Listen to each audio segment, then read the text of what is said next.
because we constantly have difficulties being in order with nature. And that's why the site is called the order of time. Yeah. Because nature, especially relating to time, is a conflict for human beings. Yes. And I stress the site also as a platform for an alternative consciousness of time. Yeah. But you probably yourself had a problem with time. Oh yeah, in sure. Your personal life. Of course. It was born from my personal experiences. Yes. Oh. I started out as a young man, and I wanted to be a psychologist, a psychotherapist. I wanted to help people, and I confided in the system of the culture. Well, I had some apprehensions already because of the Vietnam War, but I started out as a psychologist. But you didn't think then that the Vietnam War would be a problem because of wrong time handling? No, I didn't think that in the beginning. You're not aware of it, but we knew from the 60s. So we had those flower power, back to nature. Then you're a better person, meditate and be a vegetarian and all those things. And well, I understood it vaguely in the beginning. Being natural, hang loose a bit, and don't be too strict, and not too much order. The word order was a dirty word. Yeah. So in the beginning you're not aware of that, and you say, oh, the system is bad, it's Vietnam, and that it's all bourgeois civil attachments and narrow-minded people, paranoid about everything that would threaten their status quo, and men be liberal, and the 60s. Huh? Yes. So, but that was not quite aware. The 60s, we were not quite aware what the good and the bad of the concept of order would be. Natural order is good, cultural order is bad. No, not quite. Natural order is good, cultural order is bad. Also not. It is a complex. Yes, it is. Yeah. So gradually I learned that as a psychologist that we are all conditioned by an order of time. You have these habits, and you have a neurosis, and if a psychologist talks to someone with a neurosis, anxieties and phobias and compulsions and all kinds of trouble, inferiority complex, identity troubles, etc., marital problems,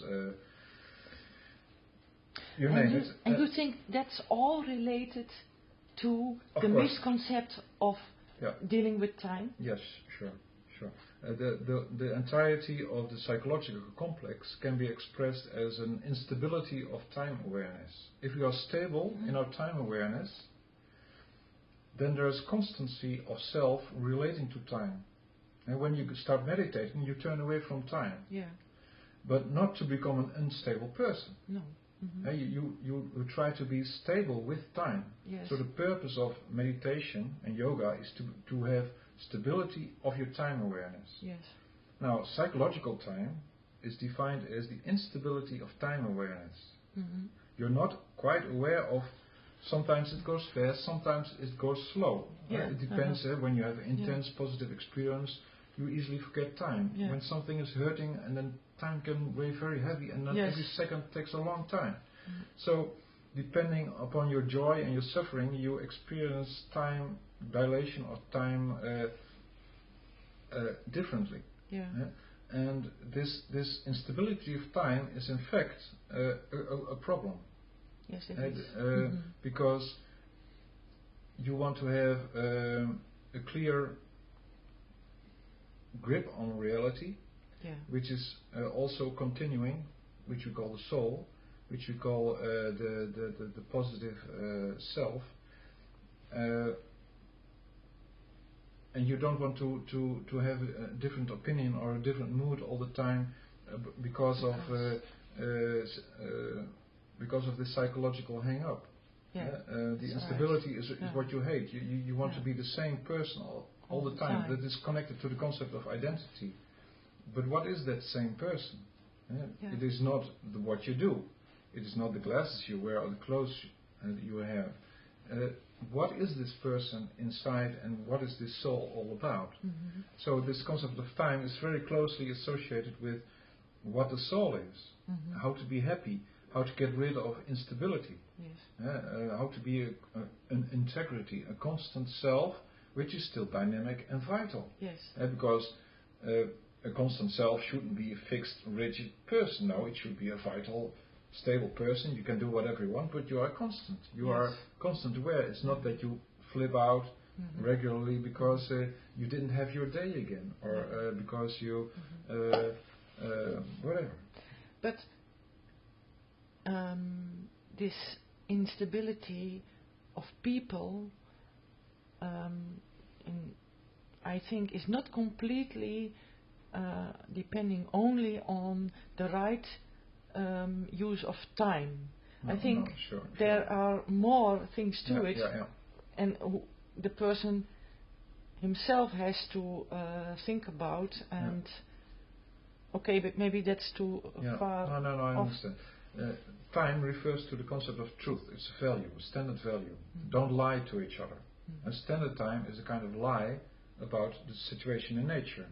We manipulate time for the money, and this is our life a lie. You say, and that affects our consciousness. But it is just one of the basic fundamental values connected to the soul. And the soul is not just about truth; it's also about non-violence, which is also a burden to the consciousness.